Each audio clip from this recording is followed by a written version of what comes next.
my name is Rachel Adams, and I am 35 years old. For 17 years, I have been the unpaid servant to my perfect twin sisters, Ashley and Amanda. Tomorrow is their big celebration dinner. Another excuse to parade their achievements while I fade into the background. Just this morning, my mother called with her usual dismissive tone, "Rachel, just watch the kids while we celebrate." What they do not know is that this family dinner will be their last celebration with me as their servant. I have finally reached my breaking point. Before I dive into my story, let me know where you are watching from in the comments.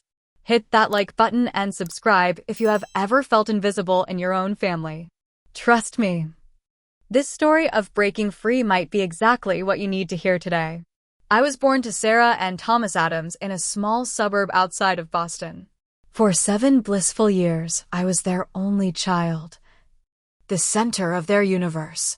Dad was a successful marketing executive who always made time to read me bedtime stories, no matter how late he came home. Mom was a dedicated homemaker who channeled her creativity into making our house a warm, loving space. Those early years were filled with park visits, museum trips, and countless moments when I felt completely loved and valued. Everything changed when I was 7 years old. I still remember the day my parents sat me down with excitement shining in their eyes. "Rachel, you are going to be a big sister."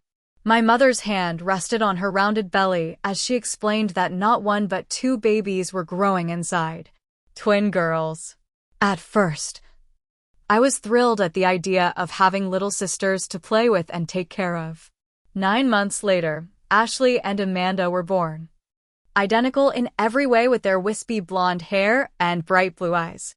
From the moment they came home, our household dynamic shifted dramatically. Suddenly, it was all about the twins.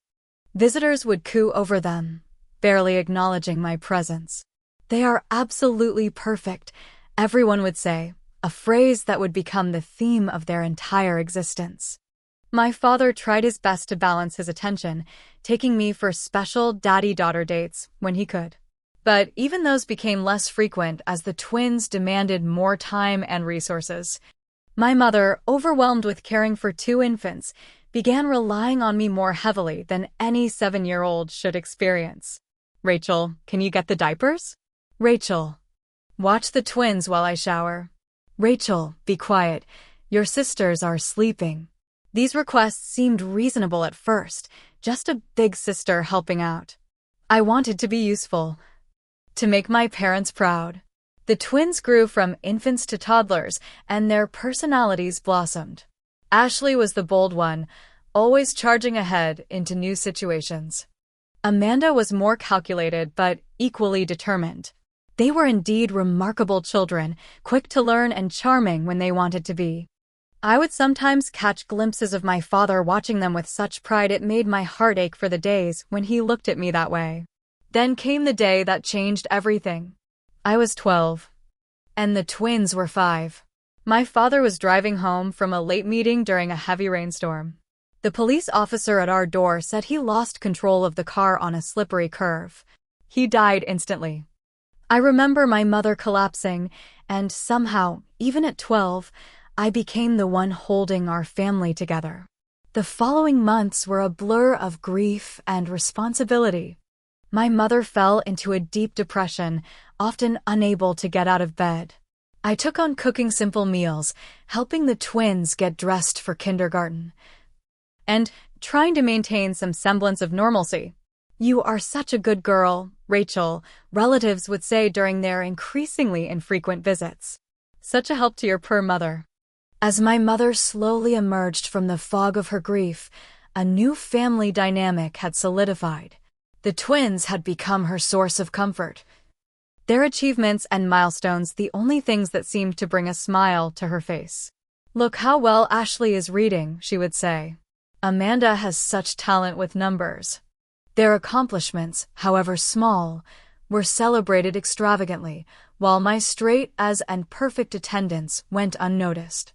"Why can't you be more like your sisters?" became my mother's refrain whenever I failed to meet her expectations or expressed any need of my own. "They never complain about helping around the house." Of course, they didn't complain. They hardly had to lift a finger. By the time I entered high school, my role was firmly established.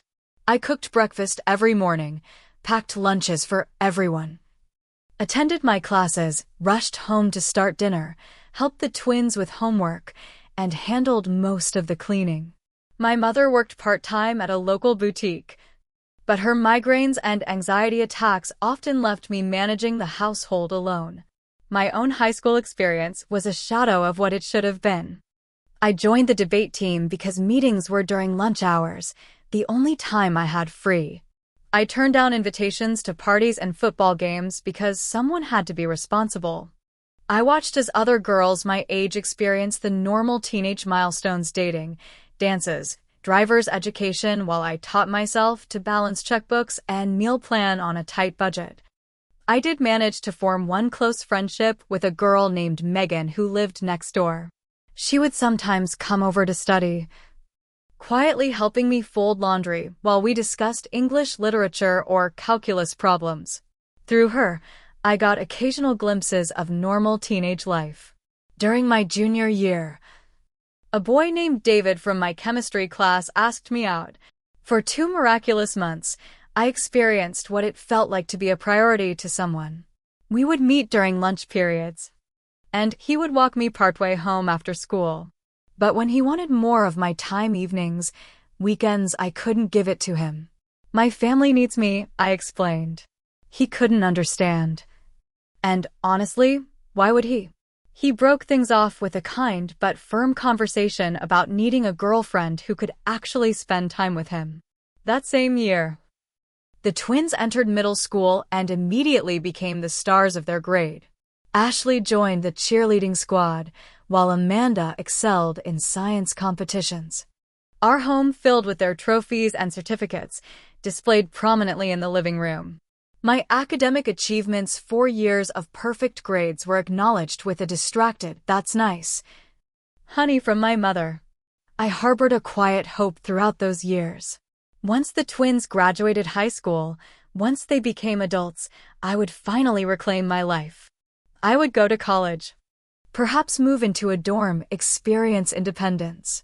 I held onto this belief even as evidence mounted that my family had different expectations. During my senior year, while my classmates excitedly discussed college applications, my mother sat me down for a realistic talk about the future. "With your father gone, we need to be practical," she said, pushing community college brochures toward me. "This way, you can stay home and help out while still getting an education. The twins will need support through their high school years. They have so much potential." I nodded, swallowing my dreams of attending Boston University, where I had secretly been accepted with a partial scholarship.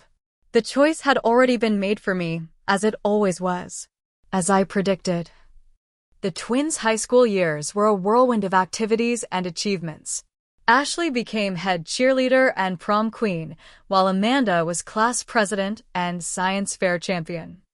I attended their events faithfully, camera in hand to document their successes, all while juggling my community college classes and 2 part-time jobs. I worked mornings at a local coffee shop and evenings at the library, trying to save enough for my own apartment someday. Meanwhile, my mother frequently borrowed from my savings for the twins' needs: new uniforms, science competition entry fees, special outfits for dances. Family helps family, she would remind me when I expressed hesitation. The day of my community college graduation coincided with a regional cheerleading competition where Ashley's team was performing. There was never any question about where my mother would be. "You understand, don't you, Rachel? This is such an important opportunity for your sister." I received my associate's degree in business administration with no family in attendance, while Megan, my one true friend, cheered loudly enough for everyone. When the twins graduated high school, both with scholarships to prestigious universities, our mother threw an extravagant party. Relatives I hadn't seen in years showed up bearing expensive gifts. I spent the entire event in the kitchen, preparing food and washing dishes. At one point, My Aunt Diane found me there and asked why I wasn't in any of the photos. Someone has to keep things running, I replied with the practiced smile I had perfected over the years. Ashley went to Harvard for pre-law, following in our father's ambitious footsteps. Amanda attended Johns Hopkins for pre-med. Our mother beamed with pride, telling anyone who would listen about her brilliant daughters. When asked about me, she would vaguely mention that I was finding my way or helping out at home, never acknowledging my business degree or the promotion I had received at the bank where I had started working full-time. Their college years brought a new dimension to my servitude. Every holiday and summer break, they returned home expecting royal treatment. Their laundry would pile up. Their favorite meals were demanded, and their social calendars became my responsibility to manage. Rachel will drive you. My mother would volunteer without consulting me. Rachel can pick up your friends from the train station. I finally saved enough for a security deposit on a small apartment about 15 minutes from our house. The day I planned to sign the lease, Amanda called in tears. Her roommate had abandoned her with an apartment she couldn't afford alone. Could I please send my savings to help cover her rent until she found someone new? My mother made it clear this wasn't really a request. She's your sister, Rachel. What would your father think if you let her struggle? My apartment plans dissolved, along with many subsequent attempts to establish independence. There was always a crisis, always a need greater than my own desires. The twins graduated college with honors, of course. Ashley continued to Harvard Law, while Amanda entered medical school at Johns Hopkins. During her second year of law school, Ashley met James Wilson, the son of a federal judge and himself a promising attorney. Their whirlwind romance culminated in an engagement after just 6 months. The wedding planning fell entirely on my shoulders, with my mother and Ashley making increasingly elaborate demands while I tried to manage costs and logistics. Nothing but the best for my perfect daughter, my mother would say, waving away my concerns about the budget. I dipped into my own savings again to help cover the costs of the simple but elegant wedding that somehow ballooned to 250 guests. Not to be outdone, Amanda announced her engagement to Philip Montgomery, a surgical resident she met during hospital rotations, just 2 months after Ashley's wedding. Once again, I became the unpaid wedding planner, negotiating with vendors and creating spreadsheets while trying to maintain my full-time job at the bank. Both sisters had lavish honeymoons in Europe, sending occasional postcards that read like humble brags. The view from our private villa in Santorini is simply divine. Wish you could see it maybe someday. As if they had ever offered to help me experience anything beyond the confines of our Massachusetts suburb. Then came the babies. Ashley gave birth to twins Emma and Ethan, while Amanda had a daughter named Sophia just 3 months later. My mother immediately relocated to Ashley's large colonial house to help with the newborns, which primarily meant directing me whenever I came over after work or on weekends. Rachel, the babies need their bottles warmed. Rachel, can you do a load of laundry while you're here? Rachel, Ashley and James need some alone time. Can you stay overnight with the twins? What began as occasional help quickly became an expectation. I was scheduled for childcare duties without being consulted, expected to drop everything when either sister called with a childcare emergency. My mother's health conveniently deteriorated whenever more help was needed, her migraines and anxiety attacks perfectly timed to maximize my involvement. We'll make it up to you, Ashley would promise as she and James left for a weekend getaway, leaving me with their children. Once we're more established, we'll take you on vacation too. Amanda's approach was more clinical. You're so good with Sophia, she would observe. Some people just have a natural gift for childcare. It's really where you shine, Rachel. As if that were all I was good for. As if I didn't have my own dreams and ambitions that had been repeatedly sacrificed on the altar of family obligation. My 30th birthday passed without acknowledgement from my family. I spent the evening alone in my apartment, the small, one-bedroom space I had finally managed to rent after years of saving. No cake. No cards, not even a phone call. The next day, my mother called to remind me about Ashley's children's preschool interviews. Don't forget you promised to watch Sophia while Amanda takes them. I had made no such promise, but arguing was pointless. It would only trigger my mother's anxiety or lead to accusations about my selfishness and lack of family loyalty. The physical and emotional toll began to show. I developed insomnia, lying awake worrying about how to balance the increasing demands on my time. I gained weight from stress-eating convenience foods grabbed between obligations. The dark circles under my eyes became a permanent feature, earning concerned looks from coworkers. You should take a vacation, my supervisor at the bank suggested during my performance review.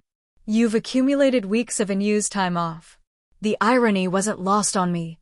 Any attempt to use my vacation days inevitably collided with a family emergency that required my presence. The final financial blow came when my mother, who had been living with Ashley's family, suddenly decided she needed her own space. After a minor outpatient surgery, she moved into my apartment temporarily and never left. My already limited personal space shrunk to almost nothing as she took over my bedroom, relegating me to the pull-out sofa in the living room of my own apartment. During this time, I discovered that my father had left a small inheritance specifically for each of us girls. My portion, approximately $20,000, had been managed by my mother until I was 25. When I inquired about accessing these funds, I learned they had been borrowed to help Ashley with a down payment on her house and Amanda with medical school expenses. They'll pay you back when they're established, my mother assured me. Family helps family. Neither sister ever mentioned the money. When I finally gathered the courage to bring it up to Ashley during a rare moment alone, she looked genuinely confused. That was years ago, Rachel. We've helped you too, remember when we gave you those gift cards for Christmas? And you live in Mom's apartment now, so it all evens out. It was her apartment in her mind, though I paid the entire rent and all utilities. The reality distortion field my family lived in was powerful enough to bend basic facts to their narrative. The incident that finally opened my eyes happened after a particularly grueling weekend. Both sisters had scheduled essential events that required my childcare services. Ashley and James had a law firm retreat, while Amanda and Philip attended a medical conference. Somehow, all three children ended up at my apartment from Friday evening until Monday morning, a 72-hour childcare marathon with no breaks. By the time Amanda picked up Sophia on Monday, my hands were shaking from exhaustion and caffeine overdose. I had called in sick to work again, my third absence that month. As soon as the apartment door closed behind them, I collapsed on the sofa and found I couldn't stop crying. The room began to spin, my heart racing so fast I was certain I was having a heart attack. My mother, witnessing this breakdown, reluctantly called our family doctor, who diagnosed me with a severe panic attack and exhaustion. You need rest, Dr. Reynolds said firmly, writing a prescription for anti-anxiety medication. And I mean actual rest, not just different responsibilities. Your body is telling you it's reached its limit. My mother dismissed his concerns as soon as he left. You've always been sensitive, Rachel. Your sisters manage much more stressful lives without falling apart. That evening, I received a group text from Ashley. Annual Christmas dinner at our house this year. Rachel. Mom said you'll handle the cooking as usual. 20 people, including James's parents. Send menu for approval by Friday. No request. No acknowledgement of my recent health scare. Not even a question about whether I was available. Just another demand in an endless series of expectations. At the Christmas dinner itself, I overheard a conversation that changed everything. I was in the kitchen carving the turkey, while Ashley and Amanda chatted with glasses of wine in hand, unaware of my presence around the corner. Do you think we should have invited Rachel's bank friends? Amanda asked, her voice slightly slurred. She seems lonely lately. Ashley laughed. Why bother? She has no life anyway. She might as well watch the kids. Besides, can you imagine her trying to make conversation with normal people? All she talks about is grocery sales and children's schedules. True. Amanda giggled. Though I think she's developing some actual psychological issues. Did you see that meltdown last week? Classic attention-seeking behavior. I stood frozen, the carving knife suspended over the turkey, as they continued dissecting my mental health and pathetic life with clinical detachment. These were my sisters. The people I had sacrificed everything for, revealing what they truly thought of me. Later that night, after washing the last dish and putting away the leftovers, I drove back to my apartment in silence. My mother had decided to stay at Ashley's for the night, giving me a rare evening alone. Instead of relief, I felt hollowed out, empty. I ran into Megan the next day at the local supermarket. We hadn't spoken much since she moved back to town after a divorce. She looked me over with concern. Rachel, are you okay? You look exhausted. We ended up at a nearby coffee shop, where years of pent-up truth spilled out of me. Megan listened without interruption, her expression growing, increasingly troubled. Rachel, she said finally, what you're describing isn't normal family obligation. It's exploitation. They're using you because you let them, and they'll never stop unless you make them. They're my family, I protested weakly. Family supports each other, she countered. This is one-way servitude. She reminded me of our high school dreams, how I had wanted to travel. Maybe teach business courses someday. How I had once talked about writing a book on financial literacy for young women. All these aspirations had been packed away so thoroughly I had almost forgotten they existed. That night, unable to sleep on my uncomfortable sofa bed, I dug through my closet and found an old journal from high school. The pages were filled with hopes and plans that had never materialized. On the final page, written in my 17-year-old handwriting, was a question: will I ever get to live my own life? 18 years later, the answer was still no. The next morning, my mother called with news. The girls have achieved something remarkable, she announced proudly. Ashley has been made junior partner at her firm, and Amanda has received a prestigious research grant. We're having a special family dinner tomorrow to celebrate. I waited for the inevitable. I'll need you to prepare something special. And of course, all 3 children will be there. Of course, I replied automatically. Just watch the kids while we celebrate, she continued, not hearing the resignation in my voice. Emma and Ethan can be handful. And you know how Sophia follows them into trouble. After hanging up, I sat at my small kitchen table, staring at nothing. Something had broken inside me, some final thread connecting me to the person I had been, the dutiful daughter and sister who never complained. In its place was a clarity I had never experienced before. I opened my laptop and began searching for apartments in Denver, Colorado, a city I had always been drawn to but never visited. Next, I looked at job listings, discovering several openings that matched my qualifications. I then searched for my old high school friend Jessica, who, according to social media, had moved to Denver 5 years ago. A plan began to form, not a fantasy of escape, but an actual, step-by-step path to freedom. For the first time in 17 years, I felt something like hope. The morning after my revelation, I made 2 important appointments. The first was with Dr. Janet Wilson, a therapist Megan had recommended. The second was with a financial advisor at a different bank than the one where I worked. Dr. Wilson listened to my abbreviated life story with professional attentiveness, occasionally making notes. When I finished, she looked at me with compassion but also clarity. What you're describing, Rachel, is a classic pattern of family enmeshment and exploitation. Your role as the family caretaker was established early and reinforced through guilt, manipulation, and emotional neglect. The good news is that recognizing these patterns is the first step toward breaking them. Is it wrong to want to just leave? I asked, the question itself feeling like a betrayal. It's not just not wrong, it may be necessary for your psychological survival, she replied. Sometimes establishing physical distance is the only way to create emotional boundaries when dealing with deeply entrenched family dynamics.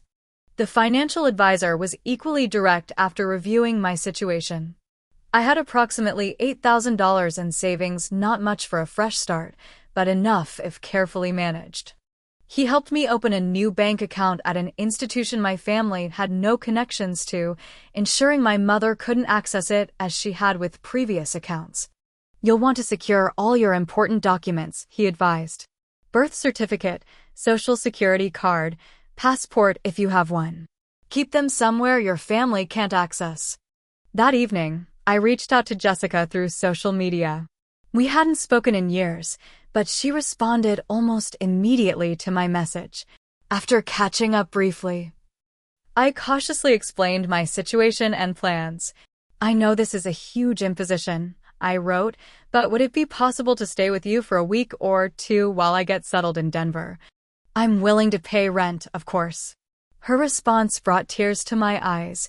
My guest room is yours for as long as you need it, free of charge. I've been worried about you for years, Rachel. Just tell me when you're coming. Over the next few days, I applied for multiple jobs in Denver, crafting my resume to highlight the management and organizational skills I had developed both at the bank and through my years of running 2 households. To my surprise, I secured a video interview for an administrative assistant position at a marketing firm within 48 hours. Your background is actually perfect, the interviewer said. We need someone who can juggle multiple priorities and basically keep the office running smoothly. When could you start? 2 weeks, I replied, the timeline suddenly becoming real.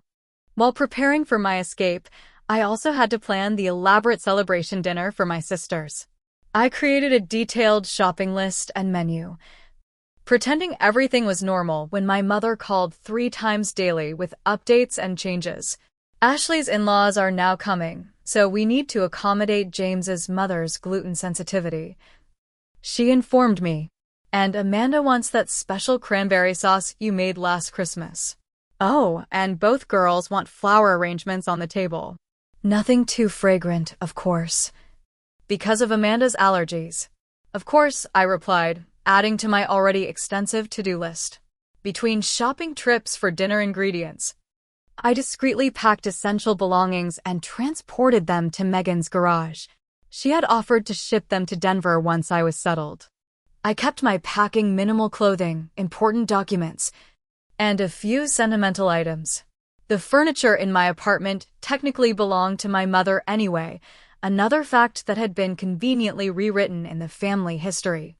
5 days before the dinner, I received official confirmation. I had been hired at the marketing firm in Denver, with a salary slightly higher than what I currently made. The same day, I completed a virtual tour of an affordable 1-bedroom apartment near my new workplace and submitted an application. Mrs. Peterson, my elderly neighbor, noticed me carrying boxes to my car early one morning. Moving out, dear, she asked with her usual directness. I hesitated, then nodded. Please don't mention it to my mother. Her eyes softened with understanding. I've watched that woman treat you like Cinderella for years. About time you found your own ball to attend. She patted my arm. Your secret's safe with me. The day before the dinner, I received confirmation that my apartment application had been approved. I paid the security deposit online and signed the lease electronically. Everything was falling into place with a smoothness that felt almost suspicious after years of obstacles. My mother and sisters continued sending demands and last-minute changes. Ashley texted that the children would need special mac and cheese because they won't eat that fancy food you're preparing. Amanda called to insist that all ingredients be organic. My mother complained that the menu lacked variety, despite the 12 dishes I had already planned. None of them offered to help with preparations, not even my mother who was staying in my apartment.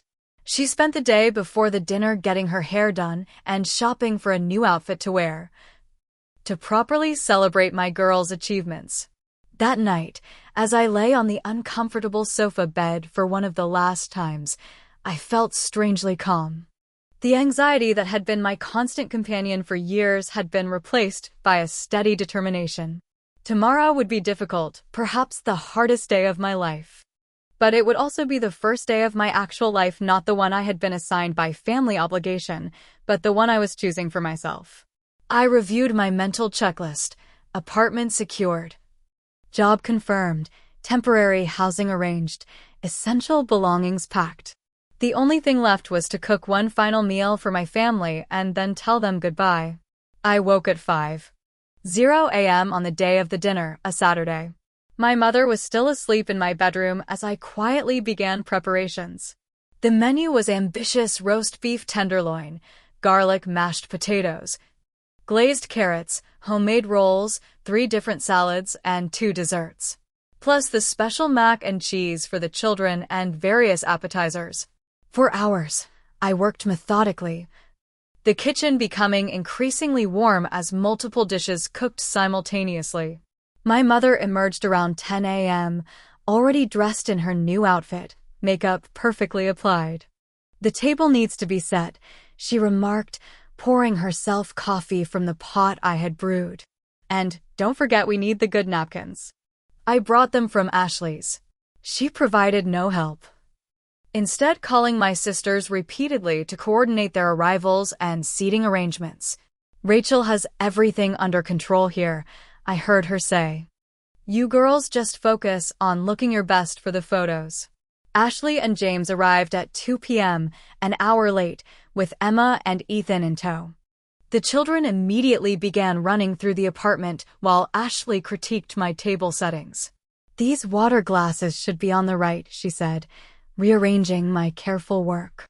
"And these napkins are folded all wrong. Didn't you look at the Pinterest example I sent?" I had not seen any Pinterest example, but I smiled and thanked her for the correction. James at least offered to help, but Ashley quickly redirected him to entertain the children. "Rachel has her system," she explained. "Best not to interfere." Amanda and Philip arrived 30 minutes later with Sophia, who immediately joined her cousins in creating chaos. Amanda frowned at the appetizer tray I had prepared. "Are these conventional vegetables? You know I prefer organic for Sophia. And is that cheese pasteurized? We're trying to limit processed dairy." My mother fluttered between her daughters, exclaiming over their outfits and jewelry, introducing them proudly to each arriving guest. I remained in the kitchen, invisible except when something needed to be served or cleaned. The guests, James's parents, Amanda's research colleagues, family friends, and a few relatives brought gifts and cards for my sisters, congratulating them effusively on their accomplishments. No one asked where the food had come from or who had prepared the immaculate apartment for the gathering. By the time everyone was seated for dinner, I had been on my feet for over 12 hours. I brought out the first course, a butternut squash soup that I had perfected over several Thanksgivings. As I served each bowl, I overheard my mother describing the recipe as a family secret passed down from my grandmother. The recipe had actually come from a cookbook I had purchased with my own money 3 years ago. The children were becoming increasingly restless, with Emma spilling her juice and Ethan complaining loudly about being bored. Sophia was under the table, untying people's shoelaces. "Rachel." My mother called from her seat at the table, "The children need supervision. Can you take them to the living room while we enjoy the main course?" It was the moment I had been both dreading and anticipating. Instead of immediately responding, I placed the final soup bowl on the table, straightened my back, and then did something unprecedented. I pulled out the empty chair between Philip and James's father and sat down. A strange silence fell over the table. My mother's smile became fixed, her eyes widening slightly. Ashley and Amanda exchanged confused glances. "Rachel," my mother said through clenched teeth, "what are you doing?" "The children need watching. The children need parenting," I replied calmly, placing my napkin in my lap. "By their parents." Amanda's mouth opened in shock, while Ashley's face flushed red. The guests shifted uncomfortably, suddenly very interested in their soup. "Perhaps the children could sit with us at the table," I continued, maintaining my composure. There's room if we move closer together. This is not the time, my mother hissed, her pleasant facade cracking slightly. We are celebrating your sister's achievements. Yes, we are. I agreed. And I'd like to be part of that celebration. As family, not staff. James cleared his throat awkwardly. The kids can sit with us, he offered, standing to arrange additional seating. They should be part of the celebration too. The next few minutes were tense as the seating was rearranged. My mother shot daggers at me with her eyes, while my sisters whispered urgently to their husbands. Once everyone was resettled, an uncomfortable silence descended. Well, I said brightly, before we continue with our meal, I'd like to officially congratulate Ashley and Amanda on their achievements. I raised my water glass to becoming junior partner and receiving that research grant. I'm genuinely proud of you both. Relieved at this apparent return to the script, my mother and the guests raised their glasses as well. Ashley and Amanda nodded stiffly, still eyeing me with suspicion. And I continued, as everyone took a sip, I have some news of my own to share. This isn't really the time for. Ashley began, but I gently cut her off.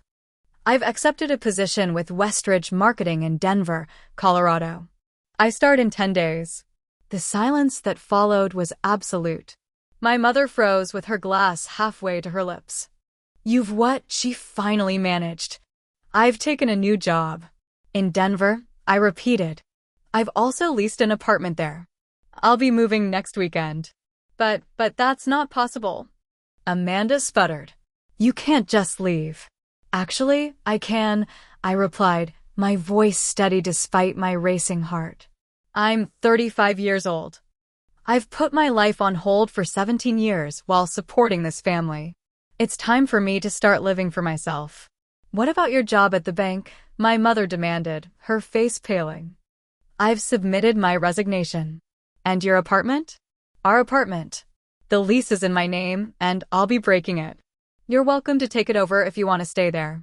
Ashley slammed her hand on the table, making the silverware jump. This is ridiculous. You can't just announce something like this during our celebration dinner. When would you have preferred I tell you? I asked. When you dropped off the children next weekend without asking. Or perhaps via text while you were on vacation using my babysitting services. You're being dramatic, Amanda interjected, slipping into her clinical voice. This is clearly some sort of delayed stress response. Perhaps a midlife crisis. I'm not having a crisis, I said. For the first time in 17 years, I'm making a choice about my own life. Since Dad died, I've been the unpaid housekeeper, cook, childcare provider, and emotional support for this entire family. I've had my savings drained, my time consumed, and my ambitions dismissed. My mother clutched her chest in a familiar gesture that usually signaled the beginning of an anxiety attack strategically timed to end uncomfortable conversations. My heart. I can't breathe. Mom, you're fine, I said firmly. Your last physical showed your heart is perfectly healthy. Her hand dropped, shocked at this departure from our usual script. James was looking between Ashley and me with growing comprehension. Is this true? He asked his wife. Has Rachel been providing free childcare and housekeeping all this time? You told me she enjoyed helping out and couldn't hold a regular job because of anxiety issues. Ashley flushed deeper. She's my sister. Family helps family. And when has your family helped Rachel? James pressed. Amanda turned to Philip with a hissed whisper. Do something. Philip looked uncomfortable. Actually, honey, I've wondered about this dynamic for a while. You call Rachel for every little thing with Sophia. The guests were now openly staring, some with expressions of discomfort, others with dawning recognition as years of observed dynamics suddenly made sense. Perhaps we should discuss this privately, my mother suggested, attempting to regain control. After our guests leave. No, I said simply. I've spent 17 years being silent, accommodating everyone else's needs and schedules. I'm done hiding the truth. I turned to the table at large. For the record, I don't blame anyone for not noticing. My family is very skilled at presenting a certain image to the world. But the reality is that since my father died, I've been treated as an unpaid servant rather than an equal family member. That's not true, Ashley protested, though her voice lacked conviction. Isn't it? I countered. When was the last time anyone asked about my goals or dreams? When was the last time anyone in this family attended an event that was important to me? I missed my own college graduation to attend Ashley's cheerleading competition. Amanda snorted. Community college is hardly comparable to Harvard Law. And there it is, I said softly. The hierarchy that has defined our family for years. Ashley and Amanda at the top, perfect and prioritized. Me at the bottom, useful only for what I can provide. Emma, who had been listening with the intense focus of an 8-year-old, suddenly spoke up. Is that why you're always working when you come over, Aunt Rachel? Mom and Dad said you like doing chores. The innocent question landed like a grenade. Ashley hushed her daughter sharply, while several guests found sudden interest in their water glasses. I did those things because I love you, I told Emma gently. But adults should be allowed to choose how they spend their time. Your mom and dad never really gave me that choice. This is inappropriate, my mother declared, attempting to salvage the situation. Rachel is clearly going through something, and we should respect her privacy by ending this discussion. My privacy. I laughed. The sound surprising even me. When have you ever respected my privacy?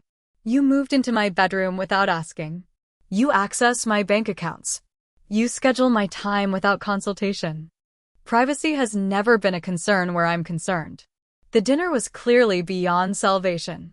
Guests began making awkward excuses to leave, gathering purses and jackets with mumbled congratulations that no longer seemed appropriate. As people filed out, I remained seated, finally eating some of the food I had spent all day preparing. My mother followed guests to the door, making embarrassed apologies about family matters and Rachel's difficult phase. When only immediate family remained, Ashley turned on me with fury. Are you happy now? You've completely ruined our celebration. No, I corrected her. I introduced some honesty into it.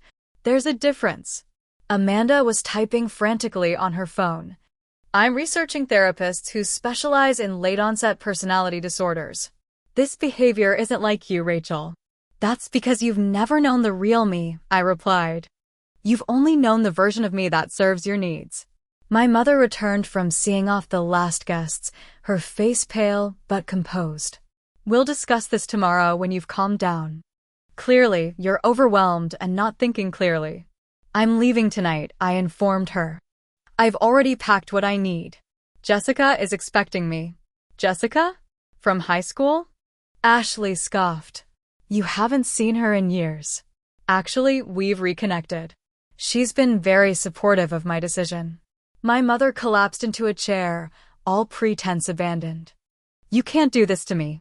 To us. We're your family. We need you. For the first time that evening, I felt a pang of genuine grief. Not for the family I was leaving, but for the years I had lost to their demands and manipulation. I know you think you need me, I said gently, but what you actually need is to learn how to function without using me as a crutch. It's healthier for all of us. I stood up, surveying the chaotic dining room one last time. I've left detailed instructions for reheating the leftovers. There's enough food for several days if properly stored. Then I walked to the door, picked up my pre-packed overnight bag, and left without looking back. The sounds of my mother's sobs and my sister's angry voices fading as I closed the door behind me. I spent that night at Jessica's apartment, sleeping more soundly than I had in years despite the emotional turmoil of the evening. The next morning, my phone displayed 37 missed calls and over 50 text messages. I scrolled through them briefly, noting the progression from anger to manipulation to desperate pleading. From Ashley, how dare you embarrass us like that? You've always been jealous of our success. From Amanda, this behavior is pathological. You need professional help before you destroy your relationship with your family permanently. From my mother. I'm having chest pains. The doctor says it's stress-related. Please call immediately. I silenced my phone and focused on breakfast with Jessica, who listened sympathetically as I recounted the details of the confrontation. I'm proud of you, she said, refilling my coffee cup. That took incredible courage. I don't feel courageous, I admitted. Part of me feels terrible for leaving them in the lurch. That's the conditioning talking, Jessica pointed out. They've trained you to feel responsible for their happiness and comfort. It'll take time to unlearn that. The week that followed was a whirlwind of logistics. I submitted my final resignation paperwork at the bank, arranged for my few belongings to be shipped to Denver, and met with Dr. Wilson for a last therapy session focused on maintaining boundaries from a distance. The first few months will be the hardest, she warned me. They'll pull out all the stops to get you back into your established role. Stay strong and remember that genuine love doesn't require servitude. For days after the dinner, Ashley showed up unannounced at Megan's house, where I was staying temporarily. She had Emma and Ethan in tow, both looking confused and subdued. We need to talk, Ashley announced when I answered the door. And the children have activities this afternoon, so you'll need to watch them while we do. The automatic yes nearly escaped my lips before I caught myself. I'm sorry, that won't be possible. I'm packing for my move. Ashley blinked, genuinely shocked at my refusal. But I drove all the way here. Without calling first to ask if I was available, I pointed out. That's part of the problem, Ashley. You assume my time belongs to you. They're your niece and nephew, she exclaimed, gesturing to the children who were now looking increasingly uncomfortable. Yes, and I love them very much, I said, kneeling to their level. Emma, Ethan, I'm sorry I can't play today. I'm moving to a new city for a new job, but I promise to video chat with you when I get settled. Ashley was speechless, her entire worldview visibly crumbling as she processed the reality that her reliable childcare solution was actually saying no. You can't be serious about this Denver nonsense. She finally managed. What are we supposed to do without you? The same things other adults do, I replied. Hire help, adjust your schedules, or make other arrangements. You're both highly successful professionals. I'm sure you can figure it out. After Ashley left, clearly fuming, the phone calls from Amanda intensified.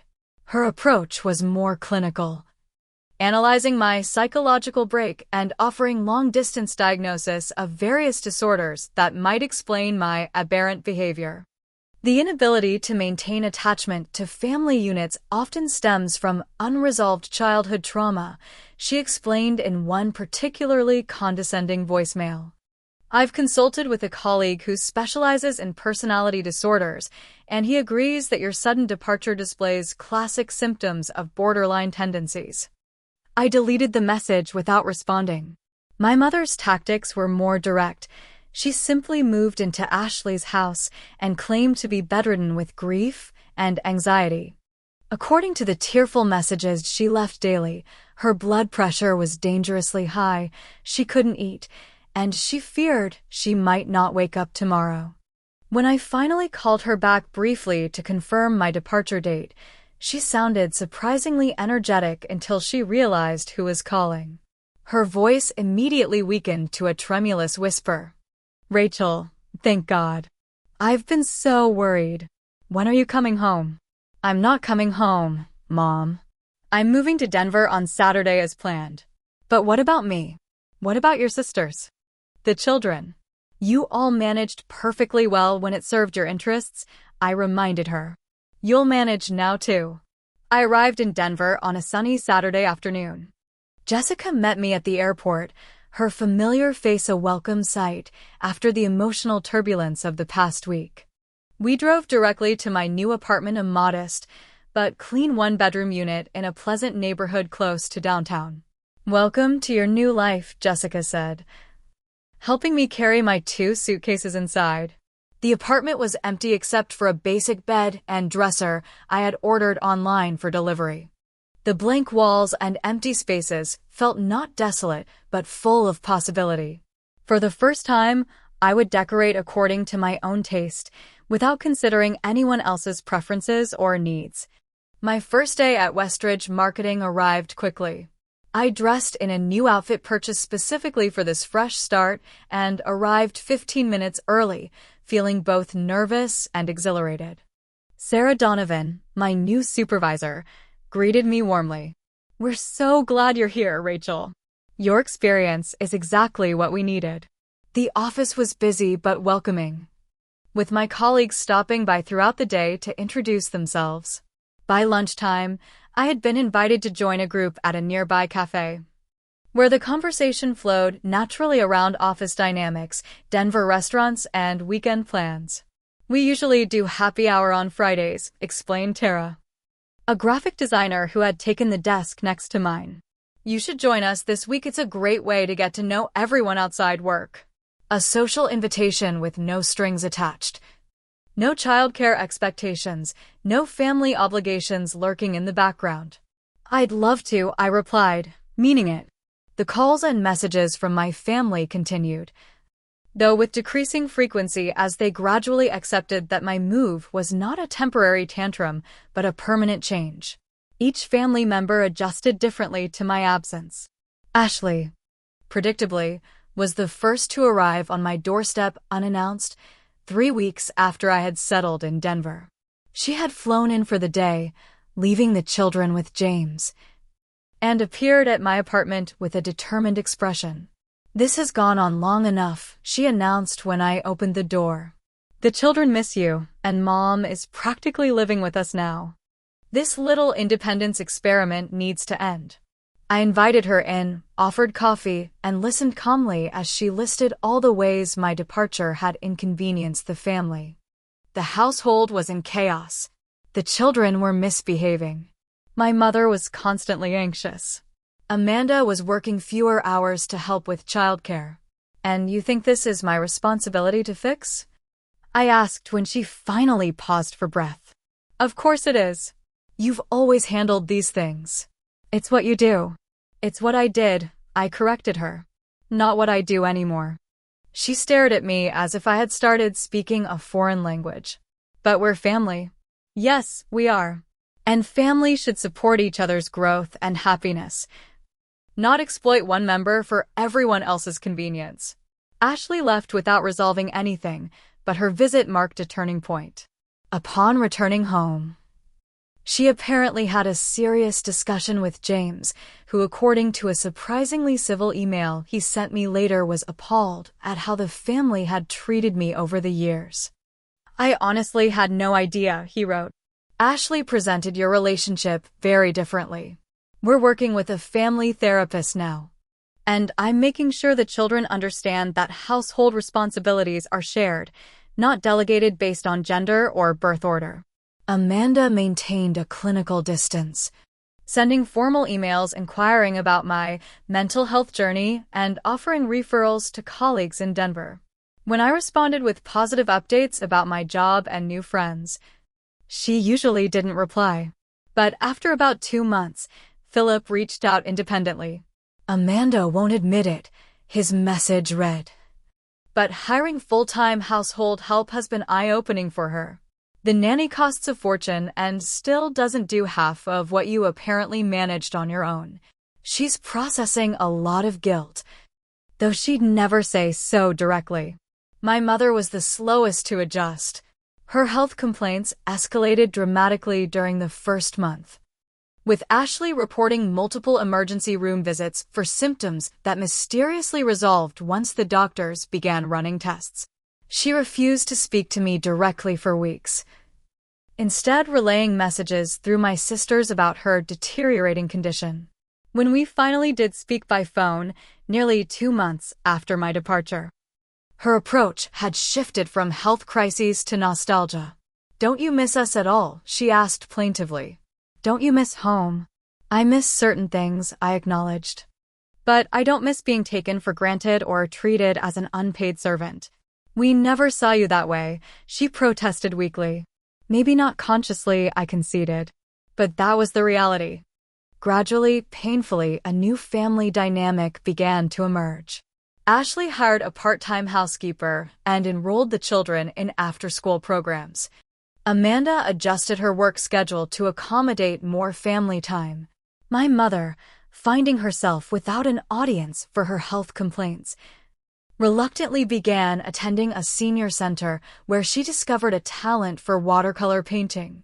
3 months after my move, I received an unexpected email from Emma, sent from her mother's account, but clearly written by her. "Aunt Rachel, I miss you. Mom says you moved away because you needed to have your own life.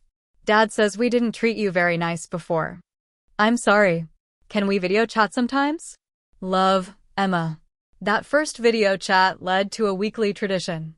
Emma and Ethan would show me their school projects and tell me about their activities, while I shared stories about my new life in Denver. Eventually, Sophia joined these calls too. My relationship with my nieces and nephew evolved into something healthier, a caring aunt who was involved in their lives, but not responsible for their care. My own life blossomed in ways I hadn't anticipated. I excelled at my job, receiving a performance review after 6 months that included praise for my exceptional organizational skills and calm efficiency under pressure. I joined a book club that met monthly at a local bookstore, rekindling my love of reading that had been abandoned during my years of family service. I made friends, neighbors, colleagues, fellow members of a hiking group I joined on a whim. These relationships were refreshingly balanced, built on mutual interests and respect rather than obligation and dependency. 5 months after moving, I attended my cousin Linda's wedding in Boston. It was my first time seeing extended family since my departure, and I approached the event with some trepidation. My mother and sisters would be there, along with aunts, uncles, and cousins who had witnessed our dysfunctional dynamic for years. The reunion was awkward but revealing.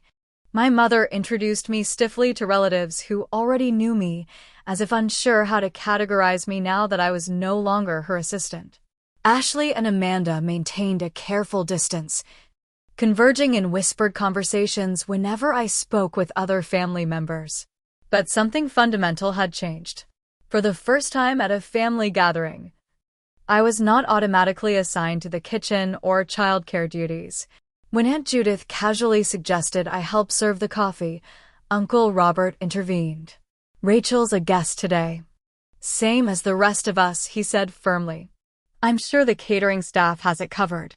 The look of surprise on my aunt's face mirrored the subtle shift in perception that was occurring throughout the family system. I was no longer the designated helper, the reliable backup, the automatic solution to any logistical problem.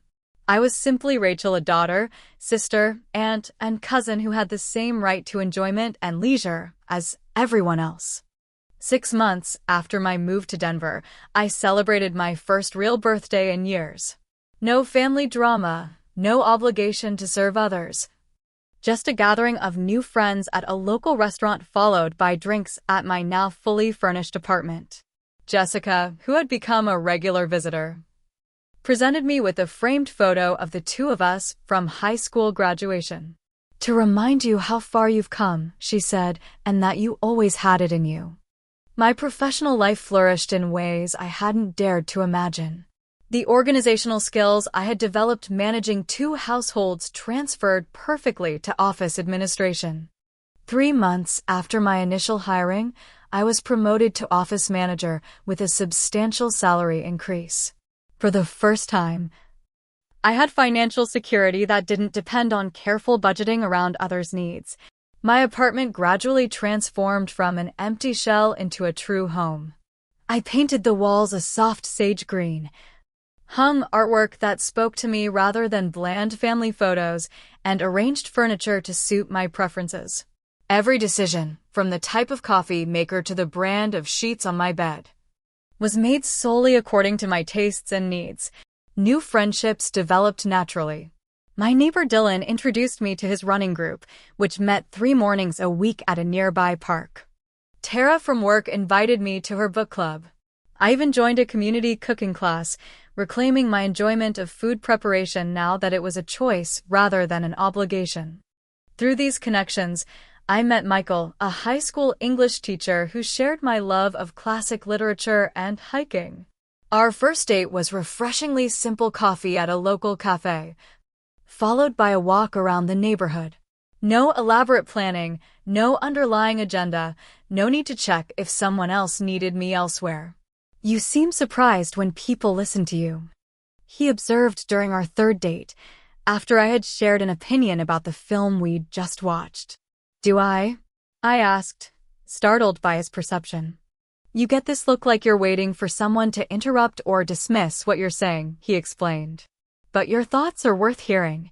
It was a simple statement, but it crystallized something I hadn't fully recognized. My family hadn't just taken my time and energy, they had diminished my voice, my right to have and express opinions and needs. While I was building my new life, my family was adjusting to their new reality. Updates came through occasional phone calls and the more frequent video chats with the children.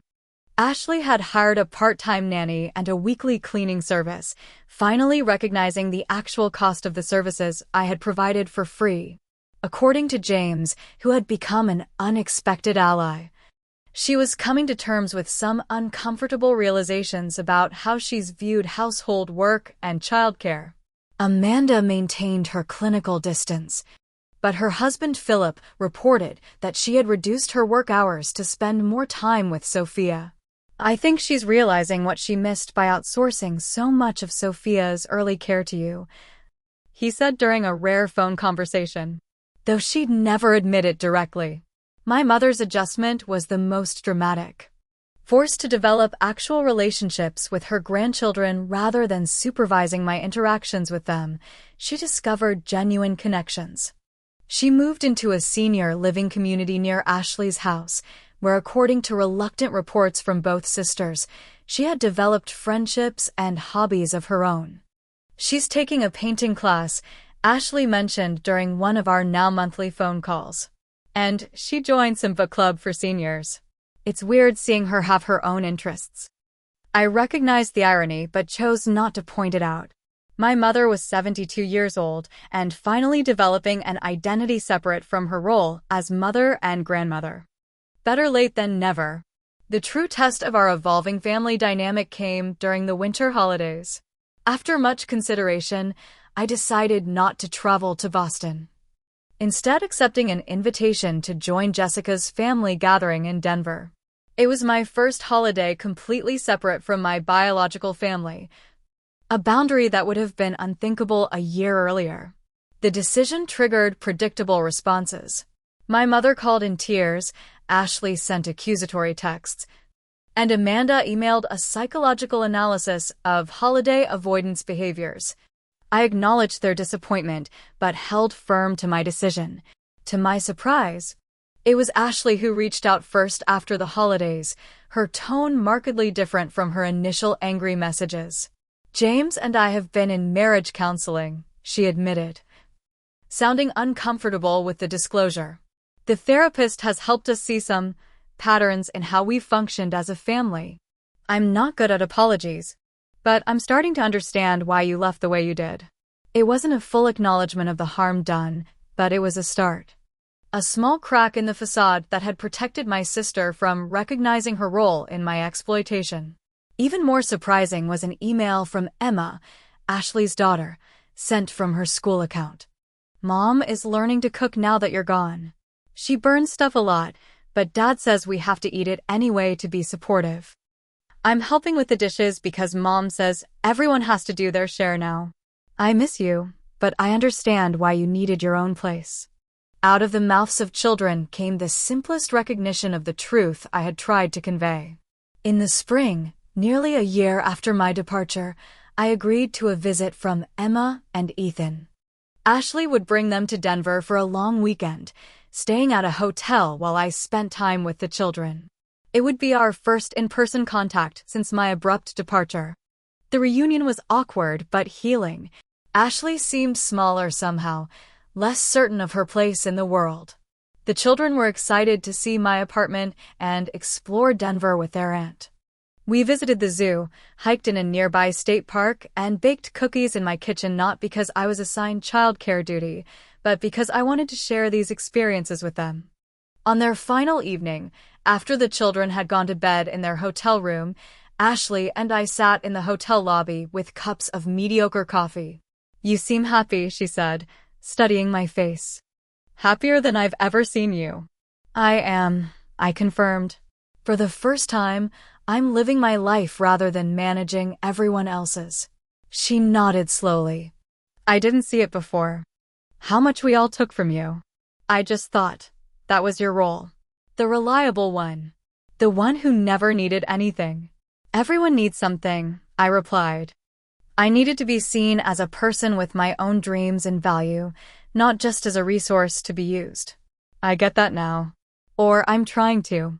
She hesitated. "The kids miss you." "We all do. But I understand why you can't come back." It wasn't a complete transformation, but it was acknowledgement, a recognition that what had happened was real. Not a fabrication of my mental health issues or selfish impulses, as they had initially claimed. As I approach the 1-year anniversary of my escape, I reflect on the lessons learned through this painful but necessary journey. The most profound realization is that love without respect is not really love at all. What my family called love was actually convenience masked as affection. True love respects boundaries, honors individuality, and supports growth even when it means change. I've also learned that it's never too late to reclaim your life. At 35, I feared I had missed my chance at independence and happiness. Now, at 36, I'm discovering that life can begin anew at any age if you have the courage to break free from toxic patterns. The relationship with my family continues to evolve, sometimes progressing, sometimes regressing into old habits that must be gently but firmly redirected. My mother still occasionally calls with emergencies that turn out to be minor inconveniences. Amanda continues to analyze rather than empathize. Ashley sometimes slips into entitled expectations about my time and availability. But I no longer feel obligated to rescue them from the consequences of their own choices. I can love them from a distance that protects my hard-won peace and independence. Last week, I celebrated my 36th birthday with a small gathering at my apartment. Michael was there, as were friends from work, my running group, and my book club. We ate cake that I didn't have to bake, opened gifts that acknowledged my interests and preferences, and shared stories and laughter late into the evening. As I blew out the candles, I made a silent wish not for anything I lacked, but in gratitude for the courage that had brought me here. The journey from servitude to selfhood has been the hardest and most rewarding experience of my life. For anyone watching who recognizes their own story in mine, know this: you deserve to live your own life. The guilt you feel for wanting freedom is not your guilt, it's the resistance of those who benefit from your sacrifice. Breaking free doesn't mean abandoning love. It means making space for authentic love to grow in the light of mutual respect and genuine care. Have you ever had to set difficult boundaries with family members? Let me know in the comments below. If my story resonated with you, please hit that like button and subscribe to hear more about my continuing journey. Share this video with someone who might need to hear that it's never too late to start putting yourself first. Thank you for listening to my story. And remember, the most important relationship you'll ever have is the one with yourself.